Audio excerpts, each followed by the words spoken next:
এদিন সকাল থেকে বীরভূমের সিউড়ির একাধিক জায়গায় মাস্কবিহীন মানুষদের ধরপাকড় শুরু করলো সিউড়ি থানার পুলিশ। পুলিশের পক্ষ থেকে মসজিদ মোড়, বাসস্ট্যান্ড সংলগ্ন বিভিন্ন জায়গায় ধরপাকড় শুরু করলো এদিন। বাদ যায়নি সরকারি বাস থেকে সরকারি অফিসের গাড়ি চালক কেউই। পাশাপাশি পুলিশের পক্ষ থেকে এদিন মাস্ক বিতরণ করা হলো।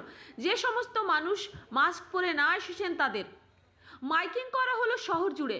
মাইকিং এর মাধ্যমে বলা হচ্ছে মাস্ক না পরে যাতে কোনো মানুষ বাড়ির বাইরে বের না হয়। বাড়ি থেকে বের হলে অবশ্যই মাস্ক পরুন, না হলে পুলিশ আইনানুগ ব্যবস্থা গ্রহণ করবে। একটি বিশেষ ঘোষণা বীরভূম জেলা পুলিশ প্রশাসনের পক্ষ থেকে সকলকে জানানো যাইতেছে যে মাস্ক সকলেই পরে থাকুন। মাস্ক ছাড়া বাড়ির বাইরে বেরোবেন না।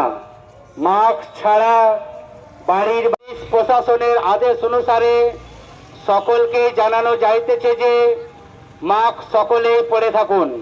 মাস্ক ছাড়া বাড়ির বাইরে বেরোবেন না। মাস্ক ছাড়া বাড়ির বাইরে বেরোবেন না।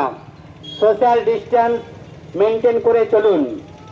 অবশ্যই মাস্ক পরে থাকুন।